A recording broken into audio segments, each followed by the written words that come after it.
7절에서 이렇게 자신의 영혼이 피곤할 때에 여호와를 생각했다라고 그렇게 고백을 하고 있습니다. 영혼이 피곤할 때에 여호와를 생각했다. 그래서 요나는 고통과 시련을 통해서 여호와를 더욱 사모하며 정화된 믿음을 소유하게 되었다는 말입니다. 사람의 영혼은 시련의 큰 물결을 만났을 때에 더욱더 하나님께 부르짖게 됩니다. 그리고 그분께 더 가까이 나가서 하나님을 향할 수 있는 은혜를 우리에게 가르쳐주고 있습니다. 그러므로 타락한 사람에게 있어서 시련은 하나님을 향한 그런 훈련인 것을 우리에게 말씀해 주고요. 죄악의 구렁텅이에서 헤매는 죄인을 건져내는 그런 거물이며 우연한 사람을 지혜롭게 순종하는 사람으로 변화시키는 하나님의 해초리인 것입니다. 요나는 시련을 겪기 전에 하나님의 말씀을 거역하고 다른 길로 가려고 그렇게 시도한 것입니다. 그러나 지금 그때에 비하면 하나님을 향한 자신의 감정이 완전히 변화되어졌다라는 것을 우리는 본문에서 보게 됩니다. 요나는 이제 하나님께서 우리 하나님의 사람들로부터 소원을 두고 사명을 감당하기를 얼마나 원하시는지를 알았던 것입니다. 저와 여러분이 이 땅에서 살아가는 날 동안 여러분들에게도 소망을 두고 하나님께서 우리에게 그 소명을 감당하기를 원하고 계시는 분이십니다. 요나가 이런 순수한 신앙을 소유하게 된 것은 순전히 그가 겪은 그런 고난 때문이었던 것을 보게 됩니다. 고난은 사람의 때 묻은 그런 영혼을 정화시키는 역할을 하게 됩니다. 물론 요나는 불순종의 그 죄 때문에 고통을 당했지만 그로 인해서 순전한 믿음을 얻게 된 사실을 말씀하고 있습니다. 자, 하나님은 우리들의 삶을 송두리째 그렇게 다 바쳐라 그렇게 말하지는 않습니다. 그러므로 우리가 예수님을 섬기는 삶을 위해서 우리의 복리를 희생시킬 필요는 전혀 없다는 것입니다. 여러분의 생활은 해야 됩니다. 그러나 우리가 알아야 할 것이 있습니다. 우선순위를 결정하는 것이 가장 필요한 것을 우리에게 가르쳐줍니다. 우선순위. 하나님 나라와 그 의를 구하라. 그리하면 이 모든 것을 너희에게 더해 주시겠다고 예수님께서 우리에게 약속하셨습니다. 예수님께서는 우리의 미래의 유익뿐만 아니라 우리의 현재 유익한 삶을 영위하는 모든 방법을 성령 안에서 우리를 가르쳐주고 알려주겠다는 것입니다. 그러므로 예수님 밖에서는 우리의 진정한 복락을 거스르는 죄악을 가감히 우리는 버려야 하고 그 나라와 그 의의 우선권을 우리가 가지고 하나님을 섬기함을 우리에게 가르쳐주는 것입니다. 우리가 겪는 이 고통, 우리가 지금 감당하는 지금 고통은 대부분 뭡니까? 직접적으로 간접적으로 뭐가 연결되어 있습니까? 내 이기심과 죄가 연결되어 있습니다. 그러니까 심지어 이 세상에 사는 동안에 우리 자신이 참을성 없이 과도하게 저지른 그런 행위가 고통과 불행을 자초하는 경우도 종종 있는 것입니다. 그러므로 우리가 하나님 면전에서 도망하고 싶은 마음이 있지만 그러나 그 마음을 우리가 지켜야 하고 또 눈물을 머금고 하나님의 말씀에 순종해야 함을 우리에게 말씀해 주고 있는 것입니다. 이것이 바로 죄악으로부터 자신을 지킬 수 있는 유일한 길인 것입니다. 이 길이 바로 생명의 길입니다. 이것을 우리는 알아야 됩니다. 내 자신의 유익을 구하는 것이 아니라 하나님의 영광을 위해서 우리의 삶을 살아가야 하는, 그렇게 살지 아니하면 우리는 정말 비극을 우리가 맞이할 때에 속수무책으로 당할 수밖에 없는 연약한 존재임을 우리는 알아야 됩니다.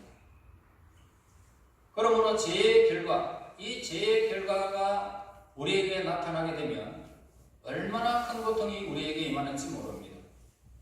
그 어느 고통과 비교할 수 없을 만큼 너무 엄측한 고통이기 때문에 오늘 우리는 하나님을 우선권으로 삼지 아니하고 내 이기심으로 우리의 삶을 살아가게 된다면 하나님은 질투하셔서 여러분들의 그 아름다운 것들을 파괴시켜 버립니다.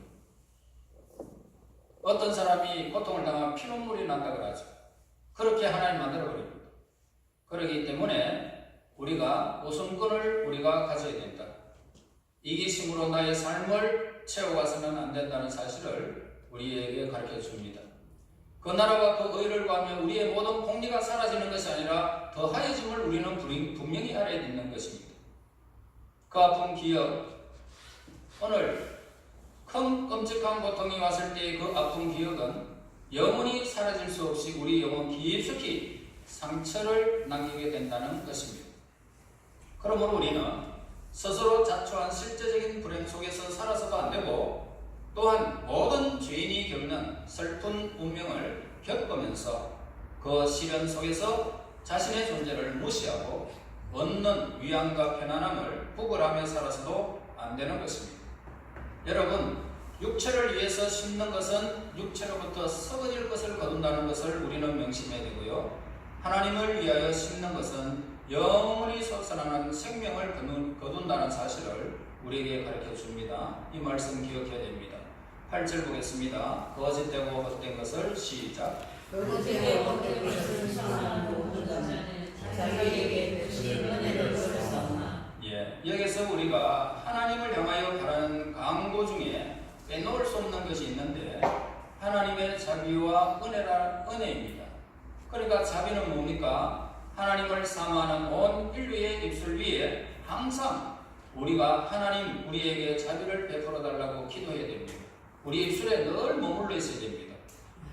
그래서 자비는 뭡니까? 하나님을 사모하는 온 인류의 입술에 항상 머물러 있는데, 우리는 하나님께서 우리에게 자비를 베풀지 아니하면 어떻게 될까요? 베풀지 아니하면 우리에게는 비극이 초래되어집니다. 그러나 하나님께서 자비를 베푸셔야 한다는 사실을 절실히 깨달는 것이 오늘 하나님의 백성들입니다.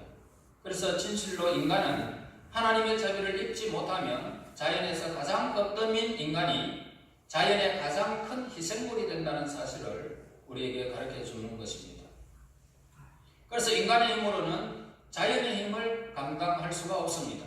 아무리 예배를 해도 안 됩니다. 그 자연을 창조하신 하나님께서 우리 인간을 불쌍히 여기셔서 자비를 베푸셔야만이 우리는 그 자연의 희생물이 되지 않는다는 것입니다. 자연이라는 것은 돈도 될 수 있고, 여러분 주위의 모든 환경이 될 수가 있고, 그리고 모든 일기도 될 수도 있습니다. 그러므로 창조주 하나님께서는 풍성한 자비를 가지고 계십니다. 하나님께서는 우리의 여러 가지 복합적인 필요를 완벽하게 이해하고 계십니다. 그리고 그분의 아들 예수님을 통해서 하나님 아버지의 자비로우신 무한하신 은혜를 예수님 안에서 우리에게 베푸시는 것입니다. 그러므로 사람이 예수님을 버리면 동시에 자비하신 하나님을 버리는 것과 동일한 것입니다. 그래서 8절에 거짓되고 헛된 것을 숭상하는 모든 자는 자기에게 베푸신 은혜를 버렸다라고 하죠. 그래서 사람은 자기의 유익을 위하여 눈이 멀어버리고 하나님이 베푸신 자비의 은혜를 버렸다는 것입니다. 사탄은 사람의 마음을 사로잡아서 거짓을 마음에 심어가지고 자신의 악한 세력을 유지하면서 확장해 가는 것입니다. 사탄에게 속한 이 거짓은 굉장한 힘을 지니고 있습니다. 세상 최후의 기만자 사탄은 이렇게 사람의 영안을 멀게 해서 사물의 진정한 가치를 오도하게 하고, 심지어는 우리의 행복과 그리고 복락의 개념에 대한 이 판단력까지 완전히 없애버립니다. 그래서 사탄이 사람의 마음을 꼬이려고 제시하고, 그리고 왜곡되고 거짓된 신부름감을 거짓되고 헛된 것이라고 본문에서 8절에서 우리에게 묘사해주고 있습니다. 그래서 8절의 말씀은 사람이 눈가림만 하는 거짓, 그리고 외양만 자라가는 호황됨을 우리에게 말씀해주고 있습니다. 그래서 이것은 마치 사막에 신기루와 같은 성질을 가지고 있는 것을 말합니다. 이 세상에서의 삶, 거대한 신기루에 의해서 기만당하는 것이 오늘 우리의 현주소입니다. 그래서 돈만 벌면 행복할 것이다 라고 이렇게 신기루를 우리에게 심어주는 거죠. 예. 그래서 삶의 갈피를 잡지 못한 채 때때로 허둥거리지 않는 사람이 이 세상에 과연 몇이나 있겠는가 하는 것입니다. 그래서 이런 기만을 당하게 되면 삶의 갈피를 잡지 못하는 것입니다. 그러므로 우리가 세상 최대의 기만자 사탄에게 자신을 내어주는 순간부터 우리는 사탄의 무능한 꼭두각시가 되고 마는 것입니다. 숭상한다는 그런 단어는 부지런히 살핀다는 의미로서 어떤 특정의 대상에게 마음과 정성을 쏟아 바친다는 그런 뜻입니다. 그래서 물질의 노예가 되면 바로 그렇게 되고 또 육신의 노예가 되면 그렇게 됩니다. 언제나 편한 것을 찾지 오늘 우리는 불편한 것을 찾지 않는 것입니다. 그 다음에 고린도전서 7장 33절에 이렇게 말씀합니다. 장가간 자는 세상 일을 염려하여 어찌하여 아내를 기쁘시게 할까 하여 라고 합니다. 그러니까 세속적인 것들은 영원한 것들과 아무런 상관이 없습니다. 돈도 영원한 것과 상관이 없고 여러분들의 육체도 마찬가지고 여러분의 속한 모든 환경도 그리고 사회적인 모든 여건도 이게 영원한 것과는 아무런 상관이 없습니다. 그 자체가 헛된 것이라는 사실을 우리는 알아야 된다 이 말입니다. 이 세상의 모든 것은 헛되다. 여러분 지금까지 살아와 봤잖아요. 저는 우리 아내에게 이렇게 말했습니다. 어떨 때 돈이 1,000만원이고 2,000만원이고 쑥쑥 나가버리고 매듭도 쑥 나가버리고 그럴 때는 피눈물 나는 것이 고통스럽고 어렵고 그랬는데 또 들어올 때는 또 몇천만원 매듭이 그냥 들어온다고 하더라도 거기에 우리가 금방은 기뻐할 수 있고 금방은 슬퍼할 수 있지만 지나가 보니까 아무것도 아니더라. 먹는 것밖에 남지 않더라. 네. 오늘 우리 삶 속에서 뭐가 남습니까? 지나온 것들은 다 헛된 것입니다. 예. 여러분의 삶의 모든 것들은 지나오면 아무것도 아니에요. 별것 아닙니다. 그래서 오늘 우리가 내일은 어떻게 할까? 그 다음엔 어떻게 할까? 염려할 필요가 없단 말이에요. 염려할 필요가 없어요. 하나님은 때를 따라서 모든 것을 아름답게 하시는 분이십니다. 여러분의 생애 속에 믿음으로 하나님께 의탁한 하나님의 백성들은 끝날까지 우리를 지키겠다고 성경에서 우리에게 분명히 약속을 하고 있습니다. 언약하고 있단 말입니다. 그러면 뭘 염려하느냐 말입니다. 그러니까 이 세속의 것은 영원한 것들과는 아무런 상관없다는 사실을 여러분 꼭 기억해야 됩니다. 왜냐하면 세속인 것들은 아무리 소유해도 여전히 만족을 넘길 수 있다? 없다. 그러므로 이러한 세상에 속한 일들을 우리 삶의 본분으로 삼고 일한다면 그는 허망한 사람이 되어지고 헛되고 또한 거짓된 것을 숭상하고 있는 것입니다.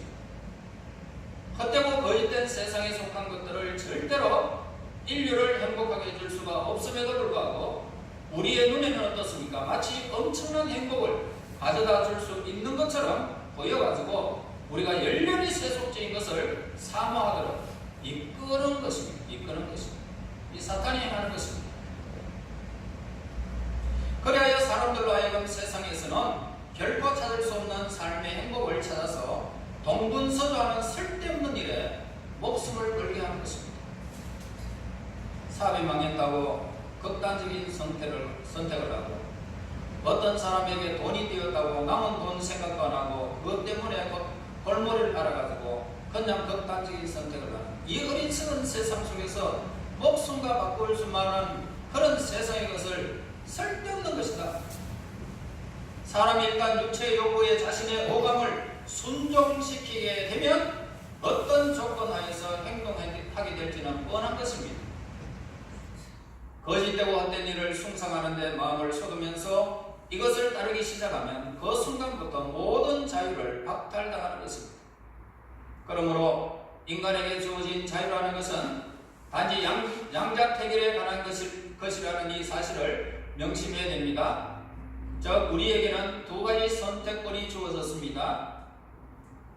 그래서 마음을 진리의 영 하나님에 관한 영원한 것들을 계시해 주시는 분 앞에 순종하든지 거짓의 영, 즉 우리에게 모든 세속적인 일들을 전개시키면서 우리의 눈앞에서 그것들이 무한한 가치를 지닌 것처럼 위장시켜서 현혹시키는 자들에게 자신을 복종시켜서 그들의 종이 되든지 하는 양자택일이라는 것입니다. 우리는 진리의 영에 속한 진리의 영에 자신을 복종시켜서 하나님의 무한하신 자비와 은혜의 풍성함을 저와 여러분들이 받아야 할 것입니다. 본문에서 전반부에서는 선지자 요나의 하나님을 향한 찬양과 은혜를 다짐하는 표현들로 이루어져 있습니다. 요나가 이렇게 하나님 앞에 굳게 결심하는 이유는 뭡니까? 하나님께서 자기의 중대한 범죄와 반역 행위에도 불구하고 자기에게 베푸신 은혜가 너무나도 엄청나게 컸기 때문입니다. 자, 이 사실을 하나님의 은혜가 복합적으로 내포하고 있는 것인데, 즉 하나님께서 요나에게 이미 베푸신 그 은혜, 이제 그에게 베푸시려고 예정하신 그 은혜는 요나의 그 육체와 영혼, 양자 모두를 위한 것이었습니다.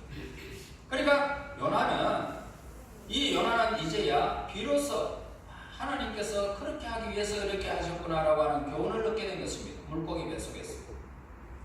요나는 결코 마음속으로 사라질 수 없는 귀한 지혜를 얻게 되어졌고, 이 지혜는 요나로 하여금 하나님께 받은 이 사명을 감당해야 되겠다. 무슨 일이 있어도 나는 하나님의 사명을 감당해야 되겠다는 결심을 새롭게 하도록 해주는 것입니다. 우리 성도들이요, 본문을 통해서 깨달을 수 있는 것이 과연 무엇일까요? 그것은 구원의 필요성입니다. 이 구원의 필요성을 절실하게 체험한 사람만이 구원의 의미를 알게 된다는 이 사실을 우리가 아는 것입니다. 그리고 구원의 능력과 은혜를 체험한 사람만이 우리를 구원하신 하나님을 찬양하게 된다는 것입니다. 또한 우리에게 구속의 은총을 베푸신 하나님을 향한 감사와 찬양으로 화답하게 된다는 것입니다. 여러분, 극한 어려움 가운데 있을 때에 참 우리에게 구원의 은혜가 이루어져서 문제가 술술 풀릴 때에 그 감격을 여러분 경험했지 않습니까? 이러한 영적인 체험과 신앙 고백과 영적인 안식을 하게 되기까지는 여러 가지 다양한 굴욕적이고도 고통스러운 시련을 겪게 되어야 한다는 사실도 우리는 본문에서 알게 됩니다. 9절 우리 같이 읽겠습니다. 나는 시작. 나는 감사하는 목소리로 주의 제사를 드리며 나의 성을 주께 받겠나이다. 구원은 여호와께 속하였나이다 하니라. 예, 이것이 바로 연단을 통한 하나님의 사람들의 고백이라는 것입니다. 하나님께서는 요나의 불순종함에도 불구하고 요나의 육체와 영혼을 돌보고 계셨습니다. 요나를 지옥과 같은 물고기 뱃속에서 자신의 죄를 회개하여 생명을 얻도록 이끄셨다는 이 말입니다. 그러므로 구원이라는 것은, 이 단어의 의미는 우리의 영혼의 문제에 관한 선언이나 특권이나 성취가 아닌 것입니다. 이제 우리는 구원의 진위에 관해서 자문해 보아야 하는 것입니다. 인류의 상태는 어떠하냐 이거 한번 물어보세요. 인류의 상태. 인류는 범죄한 후에 인간미를 상실하게 되었던 것입니다. 그래서 인류는 원죄로 더럽혀졌고 인류는 죄로 타락해버렸습니다. 인류를 사로잡고 있는 이 죄의 세력과 죄의 압박으로부터 인류는 결코 도망할 수 없는 무력한 존재가 되고 말았습니다. 그러므로 구원이라는 것은 이러한 파멸과 불행으로부터 구출됨과 동시에 현재 예수님 안에 누리고 있는 평강과 영원한 복락을, 필요한 모든 복을 하나님으로부터 받아 누리고 있는 것입니다. 여러분, 이렇게 예수 안에서 하나님의 그 구원의 은총을 경험한 하나님의 사람들이 받아 누리는 이것이 진정한 구원이라는 것입니다.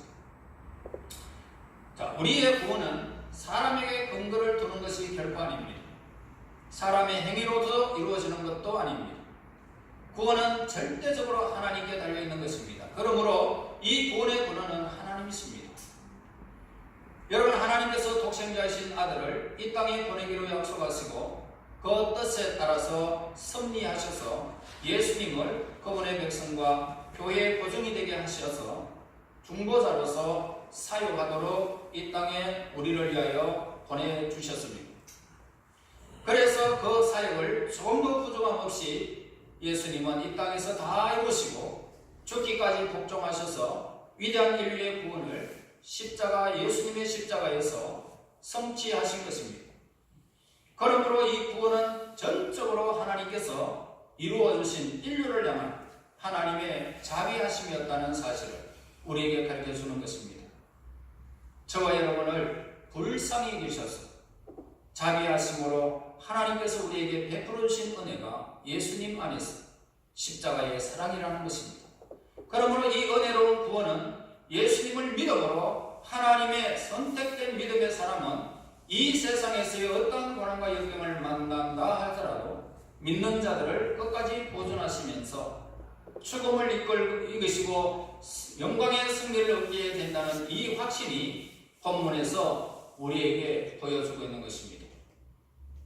그래서 구원은 하나님께 있다라고 요나는 선포를 했고, 그리고 하나님은 그 구원의 은총을 찬양하는 요나를 물고기 뱃속에서 토해내버렸습니다. 만약 우리가 스스로 찾아가는 구원이라면 얼마나 저와 여러분 암담하겠습니까?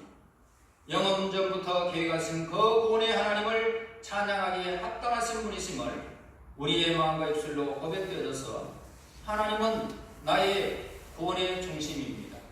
하나님은 나의 구원이십니다. 하나님의 자비가 내게 임했습니다. 하나님의 은혜가 내게 임했습니다. 이런 믿음의 고백이 우리 지금부터 영원토록 하나님의 돌보심과 자비하심 속에서 이루어진 사실을 깨닫고 날마다 저와 여러분 이 땅에 살아가는 날 동안 무슨 일을 당할 때에 피곤에 지치지 말고 인생에 사로잡히지 말고 하나님의 은혜에 사로잡히고 하나님의 자비에 사로잡혀서 이 땅에 하나님의 자비하신 그 은혜가 저와 여러분들에게 넘쳐서 구원의 은총을 찬양하는 하나님의 백성들이 되시기를 예수 이름으로 축원합니다. 아멘. 감사합니다. 하나님, 오늘도 우리에게 은혜를 베푸신 하나님을 찬양합니다. 이 땅에 허물과 죄로 죽었던 저희들을 예수 그리스도의 보배로운 피로 우리를 구속하시고 하나님의 자녀의 권세를 주셔서 하나님의 옆에 예배하며 하나님을 바라며 하나님의 자비를 구할 수 있는 은총을 주심을 감사합니다. 예수 안에서 선택하여 주셨사오니 주 예수 그리스도에 임하는 그날까지 우리를 보존하시고 인도하여 주시고 준비시켜 주셔서 그 나라의 주인공들이 다 될 수 있도록 인도하여 주시며 특별히 하나님 믿음의 아름다운 고백 하나님은 나의 중심이라는 사실을 분명히 고백하고 지금부터 영원까지 하나님의 돌보시는 자비와 은혜가 날마다 더해지기를 원하는 하나님의 사람들 머리에 지금부터 영원토록 늘 함께하여 주시옵소서. 예수님 이름으로 기도하옵나이다. 아멘.